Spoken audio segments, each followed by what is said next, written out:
Everyone, so welcome to lecture 65 of G S two Indian polity. ठीक है, last lecture के अंदर हमने 73rd 74 अमेंडमेंट एक्ट को प्रॉपर्ली स्टडी करा था।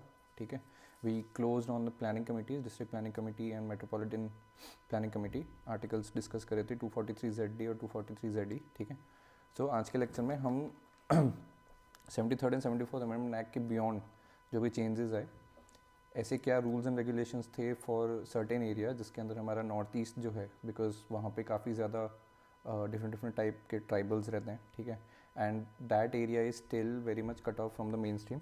ठीक है, तो उन एरियाज़ को कंसिडर करते हुए या फिर उन एरियाज़ में जहाँ पे आपके SC ST या होता है कि डोमिसाइल ट्राइब्स ज़्यादा हैं। ठीक है, तो उनके बेटरमेंट के लिए या उनके फुलफिलमेंट्स के लिए ऐसी क्या पॉलिसीज़ थी, ऐसी क्या रेगुलेशंस थी जो गवर्नमेंट ने इम्प्लीमेंट करी, वो हम आज के लेक्चर में डिस्कस करेंगे। ठीक है, so will start with the primary, the 5th schedule. ठीक है, फॉर शेड्यूल एरियाज। ठीक है, then will also discuss the very important PESA act, जिसके बेसिस पे आपके जो 5th शेड्यूल और 6th शेड्यूल थे उसके अंदर जो गवर्नमेंट ने चेंजेस लाए, so that grass root level पे जो लोग थे उनकी ज़्यादा इन्वॉल्वमेंट हो when it comes to law implementation, policies implementation and proper representation of SC STs। ठीक है, तो उसके बारे में हम डिस्कस करेंगे, पीसा के बारे में। ठीक है, then will also discuss under 5th schedule we have tribal advisory council, उसका पूरा डिस्कशन करेंगे कि भाई प्रेसिडेंट का क्या स्कोप रहता है। Then will also discuss the very important 6th schedule for 4 specific states, that is your Assam, Meghalaya, Mizoram and Tripura. इसके अंदर आपका ऑटोनोमस डिस्ट्रिक्ट काउंसिल्स होते हैं, ADC कहते हैं जिसको। ठीक है, वो गवर्न करते हैं आपके ऑटोनोमस डिस्ट्रिक्ट को। ठीक है, तो एज अ कॉन्सेप्ट वो क्या होता है, क्या रिप्रेजेंट करता है, ठीक है, क्या क्या प्रोविजंस होते हैं, मेंबर्स जो होते हैं इसके अंदर। टोटल आपके ऑटोनोमस डिस्ट्रिक्ट काउंसिल में 30 मेंबर्स होते हैं जो गवर्न करते हैं, तो उनका कैसे क्या इलेक्शंस होता है वो सब हम डिस्कस करेंगे।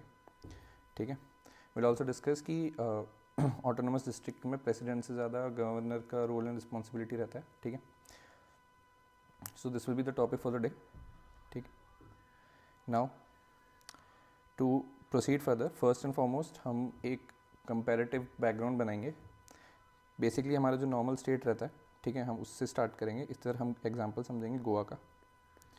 ठीक है, क्योंकि गोवा के अंदर हमने जो भी अभी तक हमने पढ़ा है, ठीक है, कि भाई रूरल लोकल गवर्नमेंट क्या होता है, अर्बन लोकल गवर्नमेंट क्या होता है, वो सब हम थोड़ा एक ब्रीफ समझेंगे, so that once we move to 5th schedule and 6th schedule तो हमें चीज़ें और क्लियरली समझ में आए। ठीक है, now focus on the D.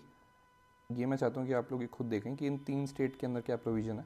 ठीक है, इट्स एन मतलब इंटरेस्टिंग थिंग, ज़्यादा बड़ा नहीं है, बट अगर आप लोग खुद से एक्सप्लोर करोगे तो you will find it helpful. But बाकी ये जो 3 हैं वो हम डिस्कस करेंगे। सो प्राइमरीली आज के लेक्चर में हम 5th शेड्यूल 6th शेड्यूल पीसा के बारे में प्रॉपर डिस्कस करेंगे। ठीक है, now important thing here is article 244 के अंदर आपका 5th शेड्यूल और 6th शेड्यूल मेंशन है। ठीक है, now our very first is normal state. तो नॉर्मल स्टेट हमने अभी तक जैसे डिस्कस करा वैसा ही है। ठीक है, नॉर्मल स्टेट में आपका रूरल और अर्बन में डिस्ट्रीब्यूट करोगे आप, तो rural is mention under your rural local government 73rd amendment act. ठीक है, अर्बन आपका पूरा लोकल अर्बन गवर्नमेंट। ठीक है, 74th amendment act, existence of both है एक स्टेट के अंदर। ठीक है, अर्बन लेवल पे आपका म्यूनिसिपल कॉर्पोरेशन, म्यूनिसिपल काउंसिल, नगर पालिका हो सकते हैं, और रूरल लेवल पे आपका ज़िला परिषद, पंचायत समिति, ग्राम पंचायत, और इसके नीचे आपका ग्राम सभा। ठीक है, ये हो सकता है, राइट। तो नॉर्मल स्टेट के अंदर ऐसा पूरा सिंपल सा बाइफिकेशन है, it's not a big deal. Now the catch comes जब आपका 5th शेड्यूल स्टार्ट होता है। ठीक है, तो 5th शेड्यूल में क्या है कि बॉस, एक तो आपका रूरल एरिया है, ठीक है, एक आपका अर्बन एरिया है, एक है आपका 5th शेड्यूल। अब ऐसा एरिया जहाँ पे ट्राइब्स ज़्यादा हैं, ठीक है, ऐसी ट्राइब्स ज़्यादा हैं जिनको रिप्रेजेंटेशन मेन स्ट्रीम में उतना नहीं मिला। ठीक है, सो इसमें लिख लो, in 5th schedule areas we have a primary domination of tribal population. ठीक है, बाकी सारी चीज़ें सेम है, जिला parishad, panchayat samiti, gram panchayat, municipal corporation, council और नगर पंचायत, ये सारी चीज़ें सेम है। But yes, because tribal population का कंसंट्रेशन या डेंसिटी ज़्यादा है, तो yes, president can declare any state as a 5th schedule area. ठीक है, क्योंकि वहाँ पे ट्राइबल पॉपुलेशन की डेंसिटी ज़्यादा है। ठीक है, okay, so I will just rub this. ठीक है, now so here it is what given, primary domination of tribal population under 5th schedule. ठीक है, president declares any area as 5th schedule, not any governor। ये important topic है, because 6th schedule के अंदर जो आपका ऑटोनोमस डिस्ट्रिक्ट्स वगैरह आएंगे वहाँ पे गवर्नर का रोल ज़्यादा है, but in terms of 5th schedule यहाँ पे आपका प्रेसिडेंट के रोल्स एंड रिस्पॉन्सिबिलिटी ज़्यादा है, and president only will declare the areas which are 5th schedule areas. ठीक है,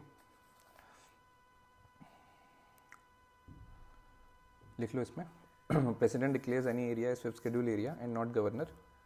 ठीक है, areas in rural is mentioned in 5th schedule.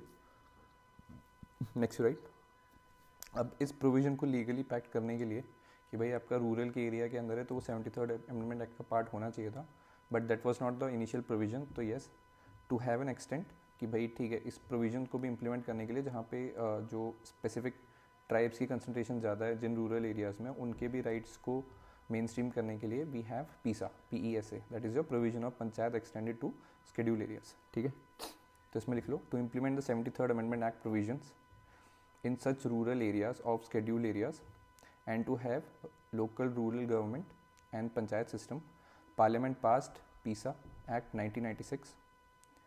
ठीक है, तो इस प्रोविजन के बेसिस पे आपका 5th शेड्यूल एरियाज के अंदर जो आपका 73rd अमेंडमेंट एक्ट के चेंजेस थे या जो इम्प्लीमेंटेशन होनी चाहिए थी उसको इम्प्लीमेंट करा गया।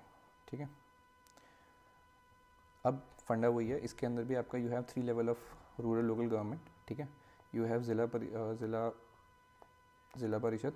ठीक है, बॉटम लेवल पे आपका ग्राम पंचायत और मिड लेवल पे यू हैव पंचायत समिति। ठीक है, तो फंडा वही है, सेम है, ज़्यादा कुछ चेंज नहीं हुआ, बट येस वो राइट्स मिल गए। ठीक है,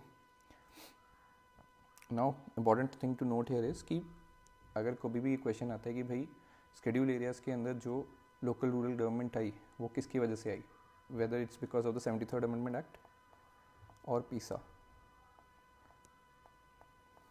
तो answer should always be PESA, because initially 73rd amendment act में कुछ भी शेड्यूल एरियाज़ के बारे में मेंशन नहीं करा गया था। ठीक है, so it might look like the right answer, but the right answer is पीसा। पीसा के थ्रू ही आपका जो शेड्यूल एरियाज़ हैं या जो शेड्यूल ट्राइब्स हैं बेसिकली, उनको राइट मिला था to get a proper representation. ठीक है, सो यही चीज़ यहाँ पे लिखी है, पीसा is the reason and not 73rd amendment act for local rural government in schedule areas. Right, अब पीसा के बारे में प्रॉपरली लिख लो। PISA also considered Gram Sabha as the base of all developmental activity or decision making. Next, right? PISA aims at bringing the development by involving local people. Bracket में लिख लेना, इस जो इन्वॉल्वमेंट ऑफ लोकल पीपल है उस पूरे concept को democratic decentralisation कहते हैं, जो हमारा नेशनल एक्सटेंशन स्कीम जो था, ठीक है, जो डेवलपमेंट प्लान था जो फेल हुआ था बलवंत राय मेहता कमेटी के अंदर जो एनालिसिस हुआ था, उसके अंदर भी ये कॉन्सेप्ट निकल के आता है कि भाई डेमोक्रेटिक डिसेंट्रलाइजेशन को ही हमें बढ़ावा देना चाहिए। राइट, तो पीसा में उसी चीज़ को एक प्रैक्टिकल तौर पे इम्प्लीमेंट करा गया और यूज़ करा गया। सो राइट डाउन, पीसा aims at bringing the development bye involving local people, bracket में डेमोक्रेटिक डिसेंट्रलाइजेशन ब्रैकेट बंद, while ensuring that the tradition and customs of local tribal communities are preserved। ठीक है, next right, PISA causes greater control and grassroots level involvement of people, bracket में लिख दो ग्राम सभा, because grassroots level पे जो people हैं they are known as gram सभा। ठीक है, विलेज के लेवल पे जो भी बंदे इन्वॉल्व होते हैं उस विलेज के अंदर they are somewhere part of the gram sabha only. ठीक है, ब्रैकेट बंद करने के बाद लिख लेना over the working of village panchayat, I'll repeat this whole point। ठीक है, PISA causes greater control and grassroots level involvement of people, bracket में ग्राम सभा, over the working of village panchayat। ठीक है, अब इसके अंदर कुछ प्रोविजंस थे, वो इंपॉर्टेंट चीज़ें समझने के लिए। ठीक है, क्योंकि जहाँ पे पीसा एक्ट लग चुका है वहाँ पे जो शेड्यूल ट्राइब्स हैं, जो लोकल ट्राइबल हैं, उनका कितना ज़्यादा इन्वॉल्वमेंट है उसके बारे में कुछ इंपॉर्टेंट पॉइंट्स हैं, वो लिख लो। सबसे पहला है इसमें, for example, gram sabha will have to approve the projects and plan for the development of village before they are implemented by panchayat at village level. ठीक है, तो ग्रास रूट लेवल पे ग्राम सभा को अप्रूवल देना पड़ेगा किसी भी प्लान और किसी प्रोजेक्ट के इम्प्लीमेंटेशन से पहले, so that everyone is aware कि भाई कौन सा प्रोजेक्ट आ रहा है and it does not impact any certain society section. ठीक है, नेक्स्ट लिखो, नेसेसरीली ग्राम सभा और panchayat at appropriate level shall be consulted before acquiring the land in schedule areas for developmental project and before rehabilitating the people affected by such projects in schedule areas. ठीक है, तो schedule areas के अंदर अगर किसी भी project के लिए ज़मीन खरीदनी है या वहाँ से जैसे डैम बन रहा है तो रिलोकेट करने के लिए अगर लोगों को हटाया जाएगा रिहेबिलिटेशन के लिए, तो इन सब एक्शन से पहले ग्राम पंचायत को प्रॉपर इन्फॉर्मेशन होनी चाहिए, पंचायत को इन्फॉर्मेशन होनी चाहिए कि ये पॉलिसीज़ हैं, ये एक्शंस होने वाले हैं. ठीक है, तीसरा लिख लो, फॉर ग्रांटिंग लाइसेंस और lease for minor mineral in schedule areas the recommendation of gram sabha और पंचायत इज़ मैंडेटरी. ठीक है, कई जगह पे क्या होता है कि ट्राइबल एरियाज़ जो हैं जहाँ पे ट्राइब्स रहती हैं वहाँ पे बहुत ज़्यादा कुछ ऐसे स्पेसिफिक मिनरल्स होते हैं जो बहुत ही ज़्यादा हाई क्वालिटी में होते हैं या हाई क्वांटिटी में होते हैं. ठीक है, तो ऑब्वियसली वहाँ से अगर एक्सट्रैक्शन होना है तो उस एरिया से या उस एरिया में जो ट्राइबल पीपल रह रहे हैं वहाँ उन लोगों का आपको लेट्स से रिकमेंडेशन या फिर अप्रूवल की ज़रूरत होगी बिफोर मूविंग फॉरवर्ड. ठीक है, और ये सारी लॉज एंड रिस्पॉन्सिबिलिटीज़ दी गई हैं बाय द कॉन्स्टिट्यूशन. तो ऐसा नहीं है कि कोई भी गवर्नमेंट आएगी या कोई भी गवर्नमेंट जाएगी तो उनके बेसिस पे उनके राइट्स फ्लक्चुएट करेंगे. This is mention in the constitution, तो their rights are very much intact. ठीक है, नेक्स्ट लिखो, important point here is to understand is gram panchayat have the power to implement the laws which we all know. ठीक है,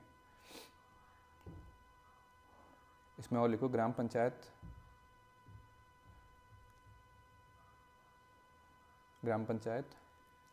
must be empowered by the state legislative to regulate the sales and consumption of intoxicant. Intoxicants का मतलब होता है local intoxicants, जो कई ऐसे हमारे इंडिया में ट्राइब्स हैं. ठीक है, जो कि अपने रूट लेवल पे they follow a certain diet, तो उस डाइट के अंदर वो एक लोकल इंटॉक्सिकेंट है जो नेचुरल रिसोर्सेज से ही बनाते हैं. तो उन सारी चीज़ों को रेगुलेट करने के लिए ऐसा नहीं होना चाहिए कि भाई जो ट्राइबल पीपल है they need to have a discussion with the DM और अ कलेक्टर और अ स्टेट गवर्नमेंट लेजिस्लेटिव. ऐसा कुछ नहीं, ग्राम पंचायत है, उनसे डिस्कशन करके उनका अगर वो एक्नॉलेजमेंट दे रहे हैं कि हाँ भाई हम कर सकते हैं या पी सकते हैं तो it should not be any issue. ठीक है, नेक्स्ट लिखो, इन द सेम वे जो फॉरेस्ट का जो प्रोड्यूस है, ठीक है, फॉरेस्ट का जो प्रोड्यूस है या जो भी ओनरशिप है माइनर फॉरेस्ट की, वो भी आपका ग्राम पंचायत रेगुलेट कर सकता है. ठीक है, तो ये कुछ इंपॉर्टेंट टर्मिनोलॉजीज़ हैं या कॉन्सेप्ट हैं जिसके बारे में हमें पता होना चाहिए when it comes to fifth schedule. ठीक है, और लिख लो इसके अंदर, seats for the chairperson of panchayats at all the levels shall be reserve for the STs. ये फिफ्थ शेड्यूल की बात हो रही है. ठीक है, for the fifth schedule areas जो भी चेयरपर्सन रहेंगे उस पंचायत में जो कि फिफ्थ शेड्यूल के अंदर आता है वो वहाँ पे रिजर्वेशन रहेगा आपका चेयरपर्सन के लिए, and that reservation is specific for the STs schedule tribals, मतलब ट्राइबल्स के लिए. ठीक है, next you write, reservation can be made in the membership of the panchayat for SC ST and women as per the law of the state. ठीक है, panchayat level पे कितना reservation करना है वो स्टेट लेजिस्लेटिव का पार्ट है. तो उसके अंदर अगर बाइफिकेशन करना है कि भाई SC को कितना देना है, ST को कितना देना है, वुमेन को कितना देना है, that depends upon the law of the state. ठीक है, नेक्स्ट लिख लो, स्टेट गवर्नमेंट थ्रू गवर्नर में nominate the state government through the governor may nominate the members of ST communities at intermediate or district level panchayat which got no representation in these panchayat through elections. ठीक है, तो अगर कोई भी election हुआ जहाँ पे कोई भी ST जीत के ही नहीं आया, ठीक है, कोई रिप्रेजेंटेशन ही नहीं है, तो उस केस में क्या है, स्टेट गवर्नमेंट गवर्नर के थ्रू डायरेक्टली अपॉइंट कर सकती है ST रिप्रेजेंटेटिव्स. ठीक है, एट डिस्ट्रिक्ट लेवल और इंटरमीडिएट लेवल, पंचायत में डिस्ट्रिक्ट लेवल और इंटरमीडिएट लेवल पे. ठीक है, जिनको कोई भी रिप्रेजेंटेशन नहीं मिला थ्रू इलेक्शंस. ठीक है, इलेक्शंस में अगर लेट्स से कोई ST का कैंडिडेट जीता ही नहीं तो इवेंचुअली ही और she will not be a representative at the panchayat level. तो उस केस में गवर्नर स्टेट गवर्नमेंट बोल सकता है गवर्नर को कि भाई आप अपने लेवल पे देख लो कि कोई ST रिप्रेजेंटेटिव होना चाहिए, तो वो अपॉइंट कर सकते हैं. ठीक है, बट कंडीशन ये है कि जो भी नॉमिनेशंस होंगे जिसको गवर्नर नॉमिनेट करेगा वो टोटल इलेक्टेड मेंबर्स के 10% से ज़्यादा नहीं होना चाहिए. ठीक है, तो अगर टोटल मेंबर्स जो इलेक्ट हो रहे हैं पंचायत में वो 10 हैं तो एक मैक्सिमम हो सकता है जिसको गवर्नर नॉमिनेट करके अपॉइंट करेगा, क्योंकि बाकी सारे इलेक्टेड मेंबर्स हैं. ठीक है,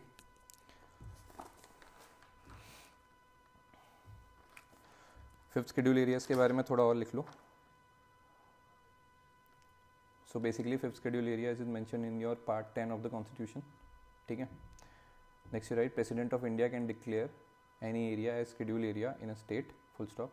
ही कैन ऑल्सो इंक्रीज और डिक्रीज और change its boundaries in consultation with the governor of the state. ठीक है, प्रेसिडेंट कर सकता है after the consultation with the governor of the state कि भाई कौन सी बाउंड्री रखनी, कितनी रखनी है, किस डिस्ट्रिक्ट को बनाना है schedule area.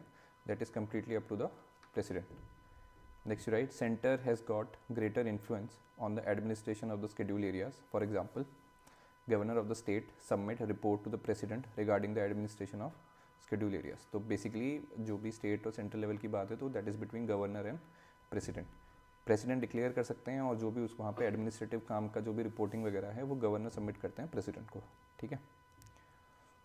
Also center can also give directions to the state regarding the administration of the schedule areas. ठीक है. Now tribal advisory council fifth schedule का ही पार्ट है. ठीक है, लिख लो इसमें. So according to the fifth schedule provisions the state with schedule areas have to establish a tribal advisory council to advise state government upon the welfare and advancement of scheduled tribes of that state. तो basically जहाँ पे भी fifth schedule होगा वहाँ पे tribal advisory council का होना ज़रूरी है, सो दैट वो काउंसिल आपको स्टेट गवर्नमेंट को एडवाइस करेगी कि कैसे वेलफेयर और एडवांसमेंट की पॉलिसीज आ सकती हैं, क्या हम इम्प्लीमेंट कर सकते हैं for the betterment of the STs of that state and specifically those STs who are in the schedule areas. ठीक है, तो अब इसी में कॉम्पोजिशन भी है ट्राइबल एडवाइजरी काउंसिल की. मैक्सिमम जो मेंबरशिप है वो 20 है.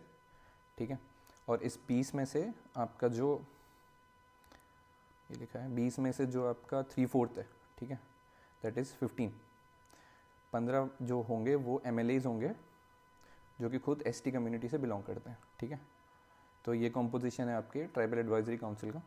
ठीक है, लिख लो TAC have maximum membership of 20 and 3/4 of them are to be MLA of that state who themselves are STs.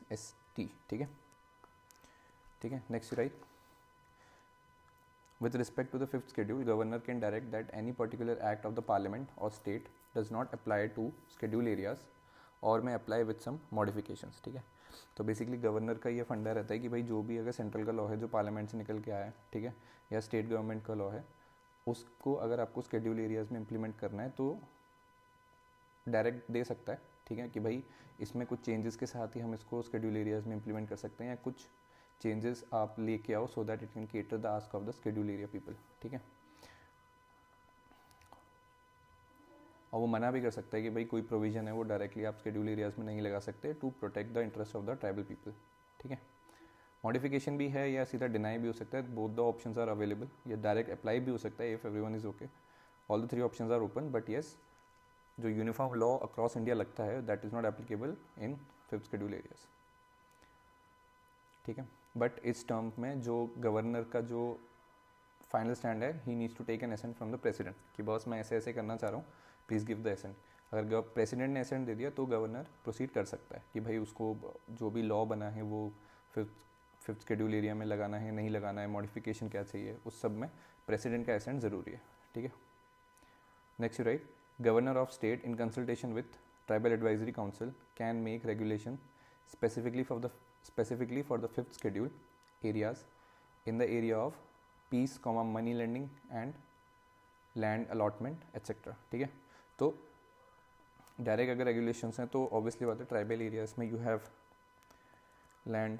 ठीक है, you have peace, we have multiple peace accords with you know कुछ एक्सट्रीम मिलिटेंट्स हैं जैसे नागाज के संग हमारा चल रहा है. ठीक है, मणिपुर के अंदर अभी हमारे कुकीज़ मेतीस हैं, उनके संग भी हमारे कई जो ट्राइबल ग्रुप्स हैं उनके संग हमारे पीस ट्रीटी चल रहा है.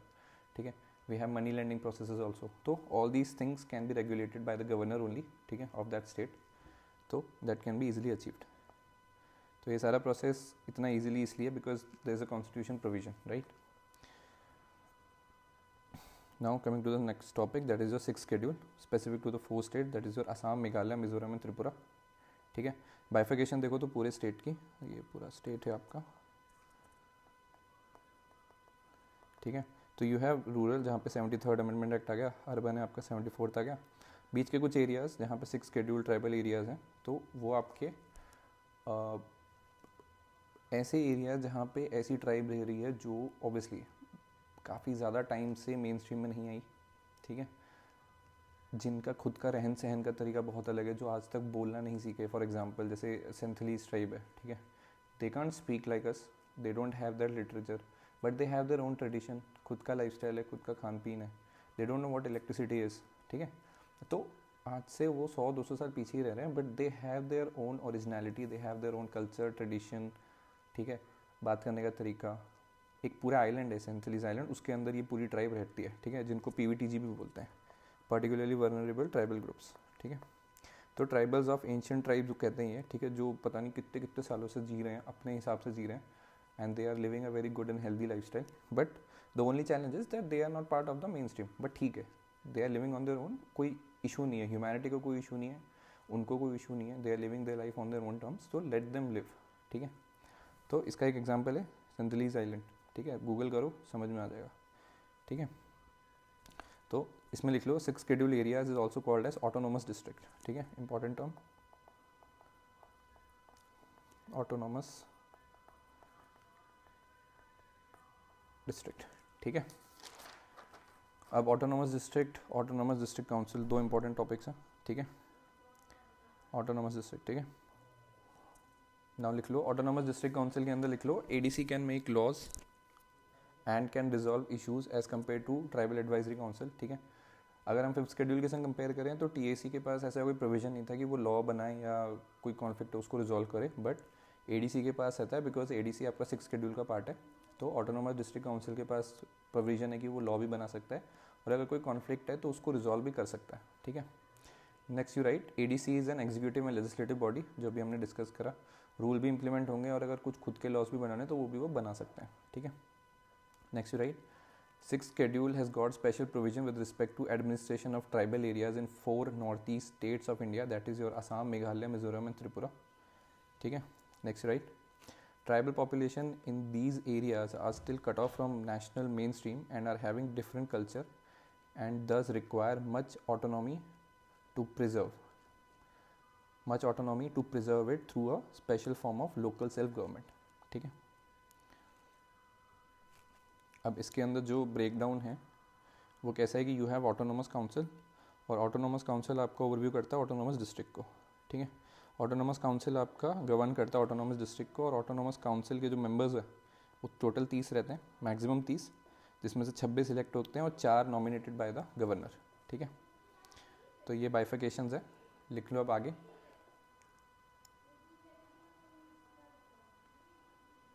जो भी tribal area autonomous district declare करा जाता है उसको अलग से टैग दे दिया जाता है कि tribal areas have been organised as autonomous district, ठीक है। Next write governor organises and changes the boundary of autonomous district, ठीक है, into number of autonomous region. तो एक ऑटोनोमस डिस्ट्रिक्ट को ब्रेक डाउन करके उसके मल्टीपल ऑटोनोमस रीजन भी बन सकते हैं कलेक्टिवली, AR2, ठीक है। ऐसे मान लो जैसे ये ऑटोनोमस डिस्ट्रिक्ट है, this is AR1, AR2, AR3, AR4, ठीक है। तो ऐसे ब्रेक डाउन कर देता है governor so that administration can be very easy, ठीक है। Next you right each autonomous district is govern through ADC, that is your autonomous district council, ठीक है, full stop. The members or the elected members of ADC are elected for the total tenure of 5 years, ठीक है, and the nominated 4 members of that committee holds the office till the pleasure of governor, ठीक है। 5 साल का tenure रहता है ADC का, उसमें से 4 जो रहते हैं वो till the pleasure of governor तब तक ही उसके अंदर रहते हैं, बाकी तो क्योंकि इलेक्ट होके आए तो दिक्कत नहीं है, 5 साल का टेन्योर है, ठीक है। Next write ADC and regional council administers area under them and they can even make law on specified subjects, for example land, marriages, forest, ठीक है। Tribal areas, north east areas में जो जैसे कॉमन ट्रेड्स हैं, जैसे common trades हैं, common practices जो हैं, जिसके अंदर हमारा जैसे how two different tribes interact, ठीक है, बिजनेसेस कैसे होंगे, हाउ द लैंड का जो ओनरशिप है वो कैसे रहेगा, मैरिजेस जो कि एक सोशल कल्चर है वो कैसे वर्क करती है। जैसे हमारे इधर मैं नॉर्थ की बात करूँ तो शादी के बाद लड़की लड़के के घर जाती है, बट नॉर्थ ईस्ट में there is a different culture, ठीक है। There are multiple tribal groups जहाँ पे शादी के बाद लड़का लड़की के घर आता है, राइट। तो all these things are very very different at cultural level. तो ये सारी चीज़ें बिकॉज एक अच्छी तरीके से इम्प्लीमेंट हो इसलिए ऑटोनॉमी की ज़रूरत है। तो ऑल दीज सब्जेक्ट्स एडीसी और रीजनल काउंसिल जो हैं, रीजनल काउंसिल आपके यही है एआर, ये आपस में ही डिस्कस करके प्रॉपरली इन पे रूल्स वगैरह और इम्प्लीमेंटेशन और कोई कॉन्फ्लिक्ट है तो उसको रिजॉल्व कर देते हैं, ठीक है, as it involves root level people, ठीक है, and it is very much efficient also, ठीक है। But the catch here is जो भी लॉ वो बनाते हैं एडीसी या ऑटोनोमस रीजन के जो मेंबर्स हैं, उस लॉ का जो एसेंट है वो गवर्नर ही देगा तो ही वो लॉ इम्प्लीमेंट होगा। मतलब वो बेसिकली बिल का लॉ बनना तभी होगा जब गवर्नर उस पर साइन देगा, ठीक है। Next right, ADC can even constitute a village council और courts to try the cases between the tribes, full stop. The jurisdiction of the state high court over such cases is specified by the governor, ठीक है।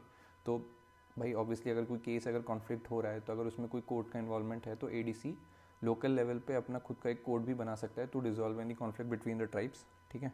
अगर tribes के बीच में ये एक independent court आ रहा है तो ऑब्वियसली गवर्नर जो है वो कहीं ना कहीं जो हाई कोर्ट का जुरिस्डिक्शन है वो भी डिफाइन करेगा कि आप हाई कोर्ट का जो जुरिस्डिक्शन है वो लेट से कोई क्राइम हो गया जैसे मर्डर हो गया या चोरी डकैती हो गई, उस केस में हाई कोर्ट इन्वॉल्व हो सकता है। बट लेट्स से अगर कोई कॉन्फ्लिक्ट है जिसके अंदर मैरिज है या लैंड या कोई बिजनेस से रिलेटेड है या जो दो ट्राइब्स के बीच में कल्चरल डिफरेंसेस को लेके कोई प्रॉब्लम चल रही है, उस केस के अंदर हाई कोर्ट की जुरिस्डिक्शन नहीं है। तो ये सारी डेफिनेशन गवर्नर आपको प्रॉपर्ली प्रोवाइड करता है, ठीक है। Next write, governor of state can dissolve a district council on recommendation of the commission formed by him to examine the administration of autonomous district, ठीक है। अगर कोई भी डिस्ट्रिक्ट काउंसिल उस एफिशिएंसी से काम नहीं कर रही है, ठीक है, तो उसकी वर्किंग को एग्जामिन करने के लिए गवर्नर एक खुद की कमीशन भी फॉर्म कर सकता है to administer how the autonomous district council is doing. And if the commission finds out कि भाई ये बेकार काम कर रही है, इनएफिशिएंट काम कर रही है या करप्ट काम कर रही है, तो गवर्नर डायरेक्टली उस ऑटोनोमस डिस्ट्रिक्ट काउंसिल को डिसॉल्व भी कर सकता है। Even though the 26 members are elected तब भी उस केस में वो डिसॉल्व हो सकती है, ठीक है। सो यही था आज के लेक्चर के लिए। So this is all for today, ठीक है, ठीक है। नेक्स्ट लेक्चर में हम पीआरआई पूरा डिस्कस करेंगे, पंचायती राज इंस्टीट्यूशंस, ठीक है। We'll also discuss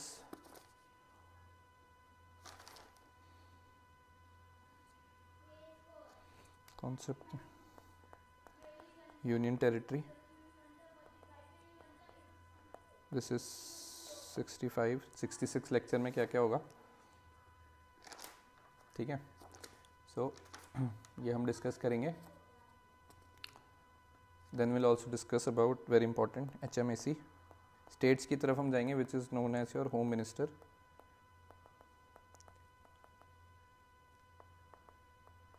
advisory committee, ठीक है। देन इम्पॉर्टेंट टॉपिक कैग, ये सारी चीज़ें हमारे 66 लेक्चर का पार्ट है। देन ठीक है, so I hope you found this video informative, ठीक है। आज के लेक्चर में हमने जो रूट लेवल की चीज़ें थी वो सारी डिस्कस कर ली। Important thing for you guys कि जो 3 स्टेट मैंने ऊपर डिक्लेयर करे थे उनके बारे में आप लोग पढ़ो कि वहाँ पे एडमिनिस्ट्रेशन किस लेवल का होता है, नागालैंड, मणिपुर और JK के लिए। JNK में अपडेटेड पढ़ना वंस, मतलब 317 हटने के बाद जो 2019 में आया था उसके बाद का जो लेटेस्ट प्रोविजन है उसके बारे में पढ़ो, बिकॉज अभी तो UT है, but still understand how the administrative work, ठीक है। So this is all for today. I hope you found this video informative. Please like, share and subscribe. Thank you for watching. Keep working hard and I'll see you in the next one. Bye bye. Take care.